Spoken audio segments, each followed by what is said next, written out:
Oh, if I've got the Mets jersey on, you know that it means we're talking about the Mets making a move, and that's exactly what happened. You saw the title, you saw the thumbnail, you're seeing this, you know Chris Bassitt has been traded from the Oakland A's to the New York Mets in exchange for Adam Oller and JT Ginn. I love it so much. The Mets desperately needed the third starter, and on the day where we saw Yusei Kikuchi sign with the Blue Jays, which I'm going to talk about, when we saw Carlos Rodon sign with the San Francisco Giants, Mitch Garver, of course, got traded to the Rangers, has nothing to do with what I'm saying, but hey, I'm going to talk about it. Chris Bassitt is a really good concession piece, right? I mean, Chris Bassitt is definitely better, I think, right now than Yusei Kikuchi. And in terms of Carlos Rodon, he's probably a little more stable, even though Rodon gives you that Cy Young caliber stuff. But Chris Bassitt is no slouch. And Mets fans of baseball, yes, he was playing in Oakland. Yes, it's a pitcher's park, and you might not know too much about him, but this dude is legit. So don't think that this is just some no-name that's coming over to Queens, and he's going to fill in, and it's just another piece of the puzzle. No, Chris Bassitt is legitimately a very good pitcher, and to add him into this rotation, who's got DeGrom and Scherzer on the top end, and you've got wild cards a little bit in Taijuan Walker and Carlos Carrasco at the back end, he gives us a lot of stability in the middle of this rotation.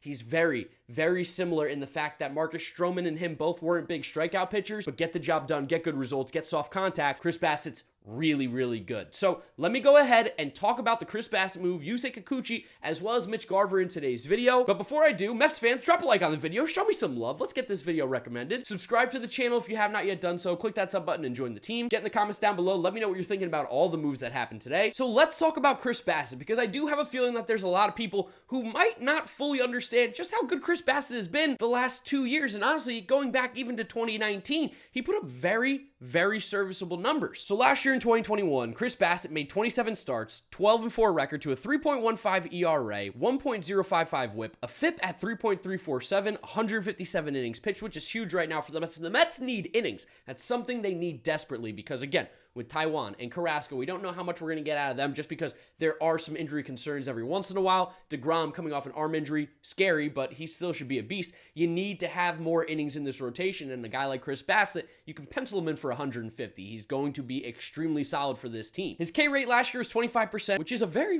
good K rate. That's a guy who can get swing and misses. He's not elite at it, but he gets swing and misses when he needs it. That was 59th best in baseball. A walk rate of 6.1%. You gotta love to see that. When the walk rate is hovering in that 5, 6, 7% range, that's a pitcher who controls the ball well, attacks the zone, and gives you a chance. He's not going to walk the bases loaded every single time. That was 42nd best in baseball. And a CSW percentage, or called strike plus whiffs percentage, was 66th in baseball at 29.4%. Again, shout out to Pitcher List for all these stats. Their website's killer. In terms of hard hit rate, hard contact, Chris Bassitt is one of the best in Major League Baseball. And you remember, I mentioned him being kind of similar to Stroman, even though that's a lazy comparison, because I don't think they're like that similar. But the idea is that the kind of pitcher that they are is relatively similar compared to Jacob deGrom and Max Scherzer, and Chris Bassitt limits hard contact unbelievably well. Last year, he did not give up very many hard hit balls. Balls hit over 95 miles per hour or more. He was 20th best in baseball with a hard contact rate of 21.7%. And when you look at the baseball savant numbers, average exit velo, 76th percentile, hard hit rate, 88th percentile, xWOB, 76th, walk rate, 81st percentile. Like, the percentile ratings are really good, while he doesn't have the swing and miss stuff and the chase stuff like some of the top end pitchers. For a guy who's going to slot in and be our number 3, 150, 175 innings, Chris Bassitt is just, it's such a good pickup for the Mets. Like, I'm so excited to get this guy. He's got a good pitch mix too. Sinker, four-seam, cutter, changeup, slider, curveball. Like, he mixes them all in well. So what is that? How many pitches did I just mention? 6 pitches, and he throws them all pretty well. Sinker predominantly, of course, sinker fastball, but he's able to mix those pitches, keeps batters off balance, limits hard contact, and for a team that plays in Citi Field, which automatically limits hard contact. The hard contact in Citi Field is among some of the lowest in all of Major League Baseball. Citi Field, this Mets defense, and Chris Bassitt feels like a match made in heaven. This is just, I love this move so much. I'm so excited. I'm so happy. And when I looked at this trade initially, I was like, oh my God, I was super worried about what we were giving up. And then it ended up being Adam Oller and JT Ginn. Now, while I think both of those pitchers are really good, I actually think the A's got a decent haul back, and I'll tell you why. Those are guys that me as a Mets fan, I am willing to give up in order to get a piece that helps us with this win now position that we're trying to be in, because Chris Bassitt in this rotation definitely makes this team a whole lot better. It's not necessarily that he's one of the best pitchers in baseball and we just grabbed him. It's that with DeGrom and Scherzer and with Taijuan and Carrasco on the back end, we now got our middle piece to bridge the gap between those four, and he gives us some consistency. He gives us a solid number 3 that really makes this rotation a whole lot deeper, that really takes off a lot of pressure from this bullpen, and overall makes this New York Mets team a very, very dangerous team, because one of the things I talked about all offseason and during the lockout, whenever you heard me talk about the Mets, what do we need the most? We need a number 3 starter. We need more starting pitching. And while I don't think we're done just yet, I still think they're going to make some big moves. This is a really, really good first domino to fall. I love the addition of Chris Bassitt. Now, A's fans, you might be wondering, what's up with JT Ginn and what's up with Adam Oller? They're actually pretty good. I like this grab back for you guys, considering Chris Bassitt's 33 years old in the final year of his contract. He was going to walk. Someone else is going to pay him next year. So you got some pieces back. Let's talk about them real quick. Adam Oller, 27 years old, a little bit older, but last year in the minors, he actually took a huge step forward with his game and looks like a guy who can make an impact at the major league level. Last year, he made 23 starts in the minor leagues between AA and AAA, 120 innings. You like to see that. He's getting ramped up to be a legit Major League Baseball pitcher. 3.45 ERA, a whip at 1.67, striking out about 10 batters per 9 innings. The walks were a little high at 3.5 walks per 9, but he basically gave up almost no home runs, didn't give up a ton of hits. Adam Oller's a really solid pitcher who's been getting better and better as he's been going. So I think getting him in Oakland, especially a pitcher-friendly park, he probably will make his way up to the major leagues this year and get a good chunk of starts for the A's. And then in terms of JT Ginn, he's a guy that I was really excited about when the Mets drafted him because he was a former first-round pick back in 2018 by the Los Angeles Dodgers, didn't sign, ended up going back to college for Mississippi State, and the Mets took him in the second round of the 2020 MLB draft. Now, the big concern here is his elbow. He got Tommy John, so last year was his first season of professional baseball, recovering after Tommy John, and it's just like you would expect, there's some ups and downs, but JT Ginn looked really, really good. Last year in 18 starts, 92 innings, 3.03 ERA, a whip at 1.054. The strikeouts were a little bit lower than you'd like, about an 8 K per 9, but again, coming back from Tommy John, health was the main concern with him, but he didn't give up a lot of walks, gave up almost no home runs. JT Ginn is going to be a really solid pitcher. He's just a few years away. So again, this is why me as a Mets fan says I'm okay with this, because JT Ginn really doesn't help the major league roster right now where it stands. And Adam Oller, while he would be a really nice depth piece, I consider Chris Bassitt a definite upgrade. So for me, I think that this is a good trade for both sides. A's fans, I'm really sorry you guys are appearing to tear it down probably again, but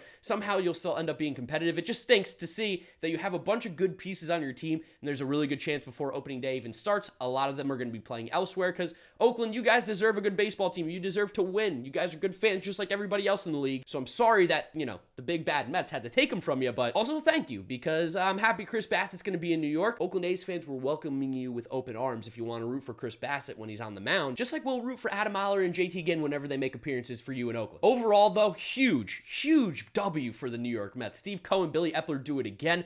Absolutely love this move, and this makes the Mets a whole lot more dangerous to compete and win that National League East crown and compete for the National League pennant. Love this move. I love this move so much. Now let's talk about the other moves that happened in Major League Baseball. One of the reasons why I think Chris Bassitt ended up with the Mets, Yusei Kikuchi signed a 3-year, $36 million contract with the Toronto Blue Jays. Now, a lot of people see his numbers the last few years and go, oh, what a horrible deal. What an overpay for a 4 or 5 starter. But here's the thing, guys. I don't know if you remember this. It happened last year. The Blue Jays figured something out with pitching. Pete Walker, their pitching coach, their pitching coordinator, everything. He clearly knows a little bit of secret sauce, especially with left-handed pitchers. Hint, hint, Robbie Ray last year, who won the Cy Young out of nowhere. But he's clearly able, especially with lefties, to get a little extra out of them, to make some tweaks here and there and make them into a better pitcher. And while Yusei's numbers did look horrible last year, he got hit hard, especially in the second half. He really fell off to the point where the Mariners stopped pitching him a lot of time. But he's got good guts. He's got good stuff where a few tweaks here or there, and Yusei Kikuchi can be a very, very serviceable starting pitcher. And honestly, at the absolute worst, if it ever came to this, Yusei Kikuchi could be a really good multi-inning reliever. Plus, it's just kind of what the pitching market demands. Like $10-12 million,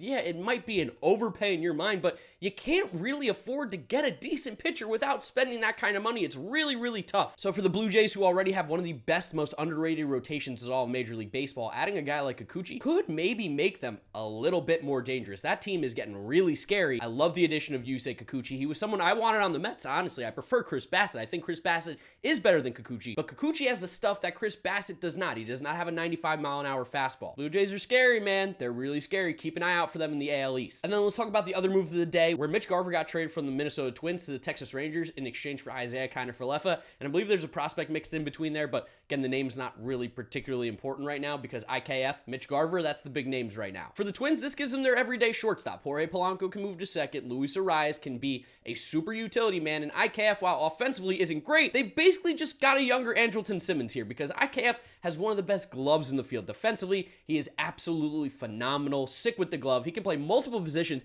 at a Gold Glove level. He's just a really, really good athlete and a really solid player. But again, the bat is the big concern. Like, he's never put an OPS plus close to 100, 93 in 2020, but again, over 58 games. Last year's OPS plus was 85, so he's definitely a below average hitter, but that glove is plus. And he was a 3.5 win player last year, despite lacking with the bat, so he makes up for it everywhere else. And for the Twins, this is like actually kind of a big move for them. This is a nice guy to grab up the middle, to get someone who's a little bit different than is normally in that lineup. It allows Jorge Polanco to play second as well, which where we saw he was a lot more comfortable, a lot more valuable defensively. Solid move. It doesn't really make the Twins like, oh my gosh, you know, we got Carlos Correa, but Isiah Kiner Falefa has his positives, and for sure he's going to help this Minnesota Twins team. Now, Mitch Garver, of course, kind of the big name I feel like in this deal, goes to the Texas Rangers, which I absolutely love. The Rangers have kind of been lacking that player behind the plate that's been consistent enough. You had the platoon really of Jonah Heim and Jose Trevino going, but a guy like Mitch Garver, let's be honest, is an upgrade for sure. Those guys are fantastic defensively. Offensively, they don't compare to Mitch Garver, though. Garver had that weird 2020 year where he wasn't very good, but of course we know in 2019, in 90 games, he hit 30 homers and 16 doubles, which was absolutely disgusting. And then last year in 68 games, small sample, quietly played really well. 68 games, 13 homers, 15 doubles, 34 RBIs with a 256 average, 358 on base, 517 slugging,